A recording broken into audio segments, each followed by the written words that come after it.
கர்த்தராகிய இயேசு கிறிஸ்துவின் நாமம் மகிமைப்படுவதாக. இன்றைக்கும் கூட தேவனுடைய வார்த்தையை தியானிக்கும்படியாய் கர்த்தர் கொடுத்த கிருபைக்காக அவரை நான் ஸ்தோத்தரிக்கிறேன். லூக்கா எழுதின சுவிசேஷம் 24வது அதிகாரம் 5வது வசனத்தை வாசிப்பீர்களானால் அங்கு இப்படியாக எழுதப்பட்டிருக்கிறது. அந்த ஸ்திரீகள் பயப்பட்டு தலை கவிழ்ந்து தரையை நோக்கி நிற்கையில் அந்த 2 பேரும் அவர்களை நோக்கி, உயிரோடு இருக்கிறவரை நீங்கள் மரித்தோரிடத்தில் தேடுகிறது என்ன என்று கேட்டார்கள். கர்த்தராகிய இயேசு கிறிஸ்து சிலுவையில் அடிக்கப்பட்டு மரித்து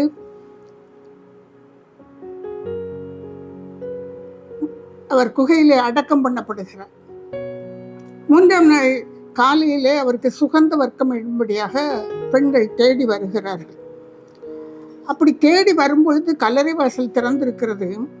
வெண்ணாடை தரித்த 2 தூதர்கள் அங்கே நிற்கிறார்கள். அவள் பயந்து போய், அதைத்தான் இந்த வசனம் சொல்லுகிறது, அவள் பயந்து போய் தலை கவிழ்ந்து விடுகிறார்கள். அப்படி அவர்கள் நிற்கையில் அந்த தூதர்கள் அவர்களை பார்த்து சொல்லுகிறார்கள், அவர் உயிரோடு எழுந்தார், மரித்தவர் இங்கே இல்லை, அவர் உயிரோடு எழுந்து விட்டார்.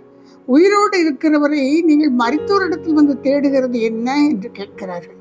பிரியமான தேவனுடைய பிள்ளைகளே, அவர்கள் அறிந்திருந்தார்கள் என்றால் அவர்களுக்கு சொல்லப்பட்டிருந்தது, ஆனால் அவர்களுக்கு நினைவில் இல்லை.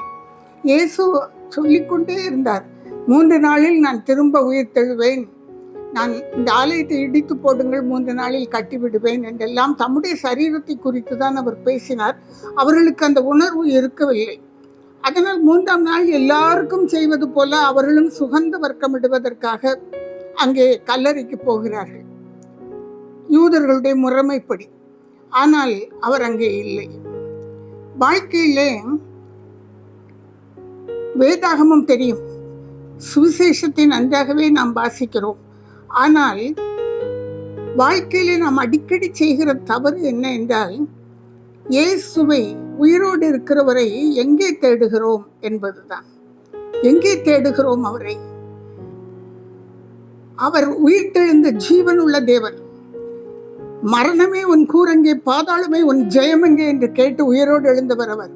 மரணத்தை ஜெயித்தார், பாதாளத்தை வென்றார், அவர் ஜீவிக்கிறார். அது மாத்திரமல்ல, அவர் வாக்கு கொடுத்திருக்கிறார், உலகத்தின் இறுதி பரியந்தம் சதா காலமும் நான் உங்களோடு கூட இருப்பேன் என்று. தேவனை யார் நம்புகிறோமோ, யார் விசுவாசிக்கிறோமோ, யார் அவருக்கு கூட பின் நடக்கிறோமோ, அவரை ஏற்றுக்கொள்ளுகிறோமோ, யார் ரட்சிக்கப்படுகிறோமோ, யார் அபிஷேகம் பெறுகிறோமோ, அவர்களுக்குள்ளே இந்த ஜீவனுள்ள தேவன் ஜீவிக்கிறார். அவர் ஜீவிக்கிறது மாத்திரமல்ல, அவர் யாருக்குள்ளே இருக்கிறாரோ, யார் அவரை ஏற்றுக்கொண்டு தன்னுடைய இதயத்தை திறந்து கொடுக்கிறார்களோ, யார் அவரை விசுவாசிக்கிறார்களோ, அவர்களுக்குள்ளே அவர் ஜீவிக்கிறபடினால் அவர்கள் உயிரோடு இருக்கிறவர்கள், அவர்கள் ஜீவிக்கிறவர்கள்.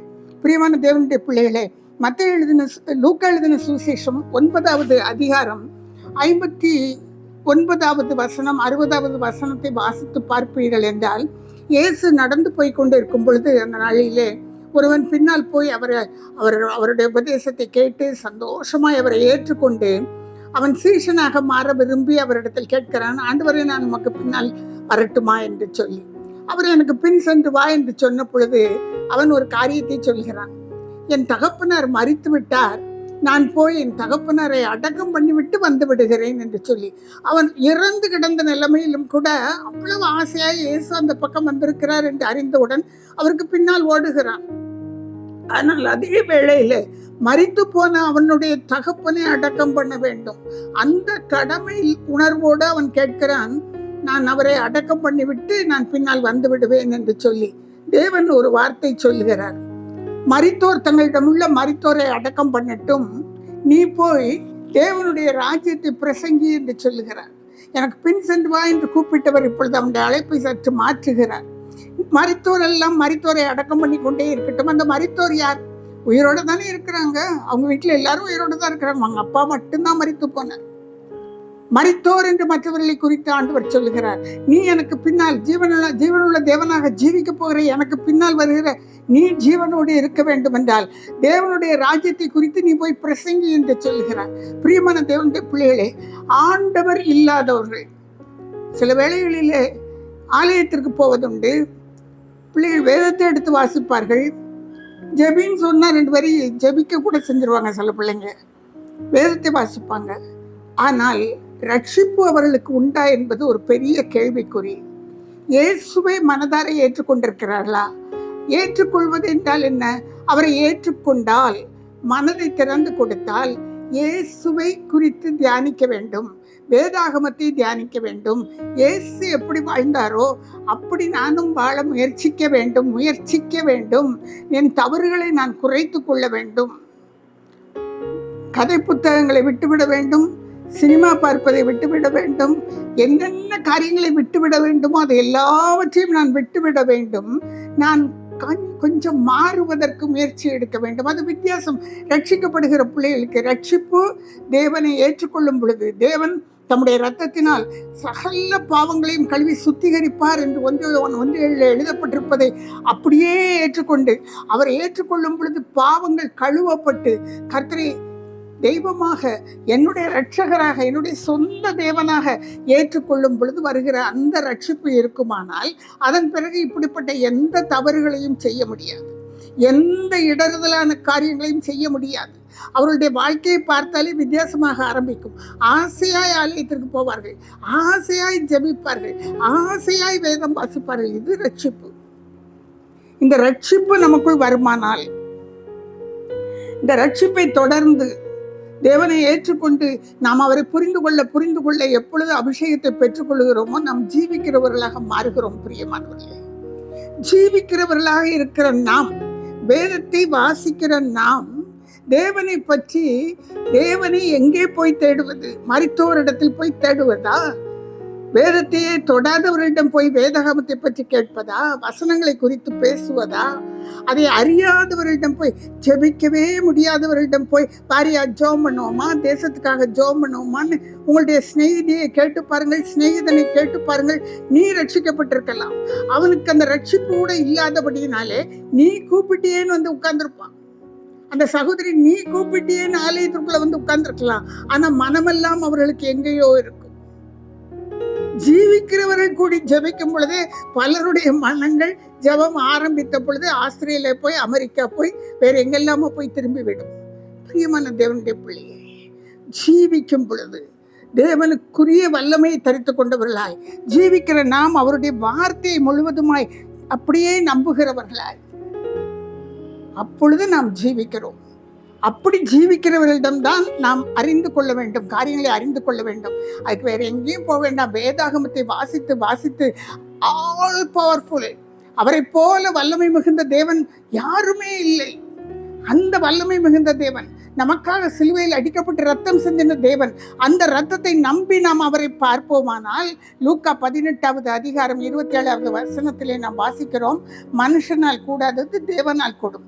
ஐஸ்வர்யவான் ரட்சிக்கப்படுவது அரிதா இருக்கிறது. ஒட்டகம் கூட ஊசியின் காதல் நுழைந்து விடும். ஆனால் ஐஸ்வர்யவான் ரட்சிக்கப்பட முடியாது. யாரால் கூடும்? தேவனால் கூடும். வீட்டில் ஒரு பிள்ளை மட்டும் குடிச்சுக்கிட்டு திரியிறானா, அவன் எப்படி ரட்சிக்கப்படுவான்? தேவனால் கூடும். ஒரு மகள் மட்டும் சொன்ன பேச்சு கேட்காமல் வீட்டில் தரிக்காமல் நடக்கிறாளா? தேவனால் கூடும். ரட்சிப்பை தேவனிடத்தில் தேடுங்கள் பிரியமானவர்களே.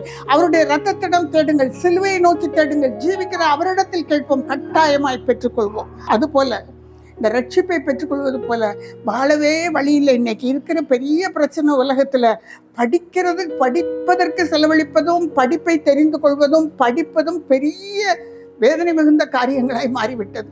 அதை தொடர்ந்து வேலை இல்லாத நிலைமை, எங்கே போவோம், என்ன செய்வோம் என்று தெரியாத நிலைமை, கடன் வாங்கி வாங்கி கடனுக்குள் மாட்டி பயங்கர வேதனை. வட்டி கொடுக்க முடியலங்க, எங்ககிட்ட ஒன்றும் இல்லைங்க, இருக்கிறத விற்க முயற்சிக்கிறோம், விற்கலைங்க. இந்த கண்ணீர் நிறைந்த செய்திகள் தான் கடந்து வந்து கொண்டே இருக்கிறது. அவ்வளவு கடன் பிரச்சனை, வியாபாரம் அப்படியே கீழே போய்கிட்டே இருக்கு. ஜீவன் உள்ள தேவனை நம்பி வேதாகமத்தின் வசனங்களை எடுத்து வைத்து கை வைத்து, ஆண்டவரே இந்த வார்த்தையின்படி நீர் சொல்லி இருக்கிறீர் அல்லவா, 5 அப்பத்தையும் 2 மீனையும், அந்த அதிகாரத்தை திரும்ப திரும்ப வாசித்து பாருங்களேன். 5 அப்பத்தையும் 2 மீனையும் அவர் 5000 பேருக்கு பங்கு வைத்தாரு. பிடிக்க வந்து கொண்டே இருந்தது. 12 கூடை நிறைய கடைசியில மீதி எடுத்தார்களே.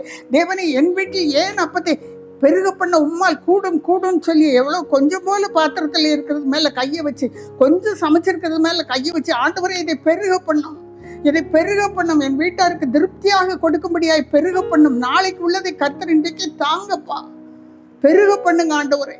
எல்லாவற்றின் மேலும் கையை வைத்து ஜெபியுங்கள். அந்த கட்டுகள் பொல்லாங்கன் எப்படி நம்மை உடைத்து நாசப்படுத்தி வெளியே கொண்டு போய் விடலாம் என்று எண்ணுகிறானோ அதை உடைத்து ஜெபியுங்கள். சவுல் இப்படித்தான். தாவீது அவனுக்கு துணையாக வந்தவன், நல்ல ஒரு படைத்தலைவன், பொறாமைப்பட்டு எல்லாவற்றையும் அவனுக்கு விரோதமாக செய்து செய்து செய்து என்ன செய்தான்? கர்த்தரை விட்டே பின்வாங்கி போனான். கர்த்தருடைய வார்த்தையை விட்டே உனக்கு ராஜ்யத்தை தந்திருக்கிறேன் என்று சொன்ன அந்த வார்த்தையை விட்டே பின்வாங்கி போனான். நாமும் வேதத்தை விட்டு பின்வாங்கி போக வேண்டாம். அவன் போய் எங்க போனான்? மரித்தோரிடத்தில் போனான். அஞ்சனம் பார்க்குற ஸ்திரீயிடத்தில் போய் அங்கு போய் சாமுவேலை போய் சந்திக்க போனான். ஏன்னா கர்த்தருடைய வார்த்தை அவனுக்கு வரவில்லை. பிரியமானவர்களே, 1 சாமுவேலின் புத்தகம் 28வது அதிகாரத்தில் இந்த காரியத்தை குறித்து நாம் வாசிக்கிறோம். அஞ்சனம் பார்க்கிறவர்கள் குறி சொல்கிற இடத்தில் மரித்தோர் இடத்தில் போகிற அளவுக்கு சவுல் கீழே தள்ளப்பட்டவனாய் தோல்வியின் மேல் தோல்வியை கண்டு மறுநாள் அவனும் அவன் மகனுமாய் மரித்தே போகிறார்கள். பிரியமான தேவனுடைய பிள்ளையே, அதே வேளையிலே அப்போஸ்தலருடைய நடபடிகளின் புத்தகம் 5வது அதிகாரம் 15-16 நாம் வாசிப்போம் என்றால், ஜீவிக்கிற பேதுரு, அப்போஸ்தலனாகிய பேதுருவின் நிழலாவது பட்டால் சுகம் கிடைக்கும் என்று கட்டிலோடு வியாதியஸ்தரை கொண்டு வந்து கிடத்தினார்கள். அவன் நிழல் பட்ட பொழுது அவர்களுக்கு சுகம் கிடைத்தது. ஜீவிக்கிற வசனம் உள்ளே இருக்கும் பொழுது, ஜீவிக்கிறவர் உள்ளே இருக்கும் பொழுது அந்த நிழல் கூட ஜெபத்தை கொடுக்கிறது, ஜெயத்தை கொடுக்கிறது. பிரியமானவர்களே, சுகத்தை கொடுக்கிறது. கல்வாரியிலே ஏசாயா 25:11 நாம் வாசிக்கிறோம், 2 கைகளையும் விரித்தவராய் நமக்காக அவர் தொங்கினார், அவர் இரத்தத்தை சிந்தினார். அந்த ரத்தம் நம்மை நிச்சயமாக வாழ வைக்கும். அவரிடத்தில் தேடுவோம், ஜீவிக்கிற அவரிடத்தில் தேடுவோம். அலெக்சாண்டர் தி கிரேட் உங்க எல்லாருக்கும் தெரியும். அவன் எல்லா உலகத்தையே ஜெயித்தவன். அவன் கடைசியா மரித்து போகும் பொழுது அவனுடைய கைகளை 2ஐயும் விரித்து வெளியே கல்லறை பெட்டிக்கு வெளியே வைக்க சொன்னான். ஏன்னா அலெக்சாண்டர் ஒன்றையும் கொண்டு வரவில்லை, ஒன்றையும் கொண்டு போகவில்லை என்று சொல்லி. பிரியமான தேவனுடைய பிள்ளையை, உலகத்தில் நாம் கொண்டு வந்ததும் இல்லை, கொண்டு போவதும் இல்லை. ஜீவிக்கிற தேவனுடைய வார்த்தைகளை மாத்திரம் நம்பி அப்பா அப்பா அப்பா என்று கூப்பிடுவோம் என்றால் கட்டாயம் விடுதலை கொடுப்பார். கண்களை மூடி ஒரு வினாடி ஜீவிக்கிற தேவனை நமக்குள் ஜீவிக்கும்படியாய், நமக்குள்ளே ஜீவிக்கிற தேவன் கிரியை செய்யும்படியாய் ஒரு வினாடி அப்பா என்று கூப்பிடுகிறோம். தகப்பனே என்று கூப்பிடுகிற உரிமையை கொடுத்திருக்கிறீர் ஆண்டவரே. தகப்பனே என்று நம்பி கூப்பிடுகிற உம்முடைய பிள்ளைகள் ஒவ்வொரு குடும்பத்திற்குள்ளும் கர்த்தருடைய கரம் கிரியை செய்ய வேண்டுமாய் ஜெபிக்கிறேன். யாரெல்லாம் சேர்ந்து இந்த ஜெபத்திலே கர்த்தாவே மனம் விட்டு வாய் விட்டு அப்பா அப்பா என்று கூப்பிடுகிறார்களோ ஒவ்வொரு குடும்பத்திலும் கர்த்தருடைய வல்லமை உள்ள கரம், அந்த தழும்புள்ள கரம் இறங்கட்டும் ஆண்டவரே. தீராத வியாதிகளை மாற்றட்டும் அப்பா. உடைய ரத்தத்தின் வல்லமை கடன் பிரச்சனைகளை நொறுக்கட்டும் ஆண்டவரே. தூக்கி எடுங்கப்பா, தூக்கி எடுங்க ஆண்டவரே. உம்முடைய வல்லமுள்ள கரம் சாரிபாத் ஊர் விதவைக்கு எப்படி எண்ணெயையும் மாவையும் பெருக பண்ணினீரோ, அப்பத்தை பெருக பண்ணினீரோ, அப்படி இந்த குடும்பத்தை ஆசீர்வதிக்க வேண்டும் என்று ஜெபிக்கிறேன். செய்வதற்கு நீர் வல்லமை உள்ளவர் என்று அறிக்கை செய்கிறோம். நீர் செய்ய போகிறபடினால் ஸ்தோத்திரம் ஆண்டவரே. உம்முடைய சமூகத்தில் எங்களை தாழ்த்தி ஒப்புக் கொடுக்கிறோம். ஆசீர்வதி. இயேசுவின் இன்ப நாமத்தில் ஜெபிக்கிறேன் நல்ல பிதாவே. ஆமென். ஆமென்.